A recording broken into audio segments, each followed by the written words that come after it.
warahmatullahi wabarakatuh. Kami dari kelompok 4 yang beranggotakan saya sendiri Neneng Nur Hayati dan rekan-rekan saya. Saya Rehan Rizky Tamami. Saya Dini Almasamaria. Dan saya Sakinatun Najwa. Saya Najwa Salsabila. Di sini kami akan melakukan observasi ke Keraton Kasepuhan mengenai pencucian kris untuk memenuhi tugas kimia dasar. Check it out. Nah, teman-teman, kami kelompok 4 sedang perjalanan menuju Keraton Kasepuhan. Keraton Kasepuhan merupakan keraton yang terletak di Kelurahan Kasepuhan, Lemahungkuk, Cirebon. Kisahnya, dahulu Kesultanan Cirebon pernah menjadi salah satu kerajaan bercorak Islam ternama di Jawa Barat. Salah satu raja yang terkenal dari kesultanan ini adalah Syarif Hidayatullah atau Sunan Gunung Jati. Hingga kini, di antara peninggalan Kesultanan Cirebon masih ada yang berdiri kokoh dan banyak difungsikan sebagai destinasi wisata sejarah dan religi. Salah satunya adalah Keraton Kasepuhan ini yang menjadi tujuan kami, yang dahulunya menjadi pusat pemerintahan bagi Kesultanan Cirebon. A few moments later. Halo guys, kami dari kelompok 4 ingin melakukan observasi yang berada di Kasepuhan Keraton. Ayo ikutin kami sampai selesai. Keraton Kasepuhan adalah bangunan yang dahulunya bernama Keraton Pakuwati, yang pernah menjadi pusat pemerintahan Kesultanan Cirebon. Keraton ini memiliki museum yang cukup lengkap dan berisi benda pusaka dan lukisan koleksi kerajaan.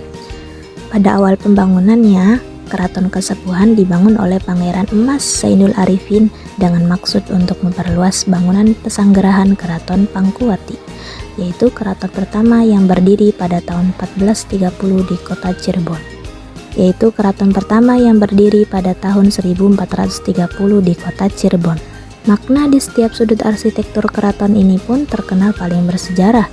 Halaman depan keraton ini dikelilingi tembok bata merah dan terdapat pendopo di dalamnya. Saat ini kami juga sedang ditemani oleh salah satu pengurus museum di Keraton Kasepuhan. Beliau akan menjelaskan beberapa sejarah dari benda-benda yang terdapat di Keraton Kasepuhan ini. Karena dikelilingi oleh pohon dewandaru, pohonnya itu mirip seperti kacemara. Ini pohon dewandaru. Iya, tapi pohonnya mirip seperti kacemara. Kalau Jogja namanya gaharu. Ini masih difungsikan untuk pembuatan tasbih dan gelang. Keduanya kalau dibakar itu bau wangi atau bau harum. Ini ada patung kecil namanya patung Lembu Nandi. Ini simbol atau lambangnya agama Hindu. Lembu itu artinya sapi. Sapi kalau di Hindu disakrakan atau disucikan.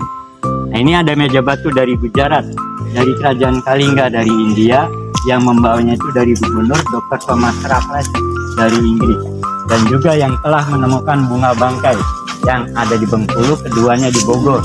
Bunganya itu yang bernama Rafflesia arnoldii. Nah, ini ada dua macan putih. Ini simbol atau lambangnya dari kerajaan Pajajaran. Jadi Keraton Kasepuhan ini sebagai penerusnya dari kerajaan Pajajaran, tapi yang meneruskannya itu putra mahkotanya Prabu Siliwangi yang bernama Pangeran Walang Sungsang, dan dia mendapat gelar yang bernama Pangeran Cakrabuana atau Mbaku Cirebon. Ini ada dua meriam, namanya Nyi Santomi dan Ki Santoma. Itu persembahan dari Prabu Kabunangka Pakuan, Kerajaan Galuh. Mohon maaf, mau foto di sini nggak? Sudah, Pak. Oh, sudah. Ya.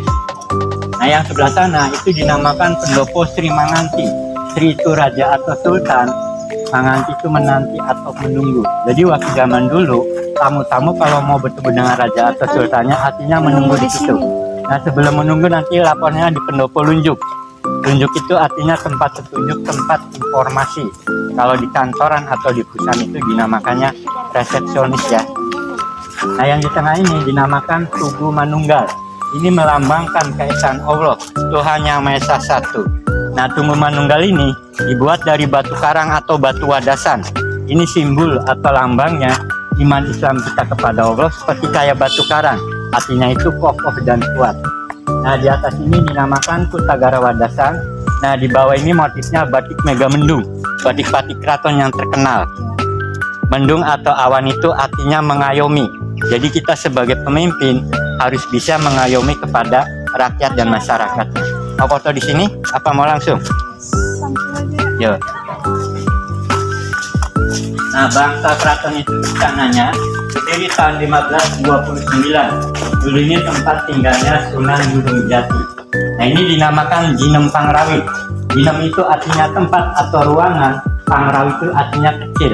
Jadi dulu tugasnya Pangeran Patih atau Wakil Sultan di depan sini untuk menerima tamu-tamu kenegaraan. Kalau Sultan atau Rajanya nggak ada, nanti diwakilkan oleh Patih atau wakilnya. Nah, ini yang tadi Bapak ceritakan keramik ini.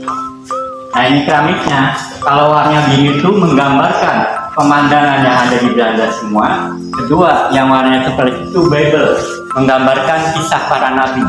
Ini hadiah dari Belanda tahun 1745. Ini Nabi Yusuf yang ditarik bajunya oleh si Juleha contohnya. Ya. Bible ya, menggambarkan kisah para nabi. Jadi Nabi Isa waktu pencucian kakinya hambanya. Itu Nabi Nuh yang ada perahunya. Nah, ini Sultan Sepuh yang ke-14 dengan istrinya. Tadi sendirian, tapi ini dengan ya istrinya masih. Nah, ini hadiah dari Belanda ya, tahun 1745 ya. Nah, sekarang kita akan masuk ke dalam museum yang berisi banyak barang sejarah, terutama topik utama kita kali ini yaitu tempat keris itu berada. Let's guys. Nah, pusaka dan senjata ini semuanya nanti dicucinya itu satu suro atau satu muharram, artinya pencucian benda-benda pusaka ini. Jadi 1 tahun sekali ini. Semuanya ini original atau ori ya. Boleh di videoan atau di foto? Ya nggak apa-apa. Nah, ini ada pusaka dan senjata peninggalan dari Pangeran Cakrabuana dari Galuh Pakuan, Kerajaan Pajajaran. Ya ini dinamakannya kujang. Nah di Bandung, di Lembang itu ya, ada simbol atau lambangnya Siliwangi, keduanya kujang. Nah Siliwangi itu simbol atau lambangnya TNI sama Polri. Nah kujang itu pusakanya kabus. Nah di Lembang itu ada kisah legendanya, namanya Sangkuriang. Pernah dengar belum? Pernah. Ya, Sangkuriang yang mencintai ibu sendiri. Ya, tapi ibunya itu memberi satu syarat, kamu harus membuat perahu itu harus selesai sebelum ayam berkokok. Tetapi ayam berkokok, perahunya enggak selesai. Makanya perahunya itu didenda, makanya dinamakan tangkuban perahu itu. Nah ini ada peti dari peninggalan dari Sunan Gunung Jati. Nah Sunan Gunung Jati ini ayahnya dari Mesir atau dari Arab yang bernama Sesarip Abuloi. Ini juga peninggalannya dari Sunan Gunung Jati. Nah ini ada pusaka dan senjata peninggalan dari Sunan Gunung Jati dengan Panembahan wilayah. Ya, nah pusaka dan senjata ini semuanya nanti dicucinya itu satu suro atau satu muharram, artinya pencucian benda-benda pusaka ini. Nah, keris di sini memiliki berbagai macamnya masing-masing. Nah, cara perawatannya itu gimana sih? Dan cara pencucian itu gimana sih? Nah, kita next.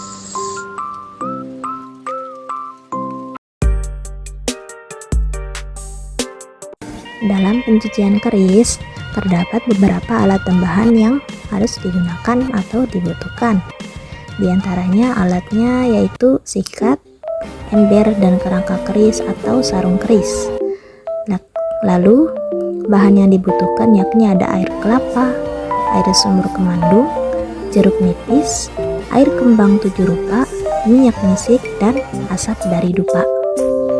Bahan pertama yakni air kelapa. Air kelapa mengandung air atau H2O sebagai komponen utamanya. Air kelapa ini menyajikan sejumlah zat kimia yang bermanfaat untuk pencucian keris. Elektrolit seperti kalium, natrium, klorida, dan kalsium terdapat dalam air kelapa, memberikan sifat pembersih dan anti korosi pada keris. Air kelapa dianggap sebagai pilihan yang lembut dan alami untuk merawat senjata tersebut atau keris tersebut. Sifat elektrolitnya dapat membantu menjaga keseimbangan ion, sementara kalium dapat memberikan efek pembersihan dan melindungi ketajaman mata keris. Sebagai alternatif bersifat alami, air kelapa memberikan solusi yang lembut dan efektif untuk menjaga keaslian bahan dan logam pada keris selama proses pencucian. Yang kedua, air sumur kemandung atau H2O dapat berfungsi sebagai pelarut alami untuk membersihkan debu, kotoran, dan residu ringan pada keris atau karat pada keris.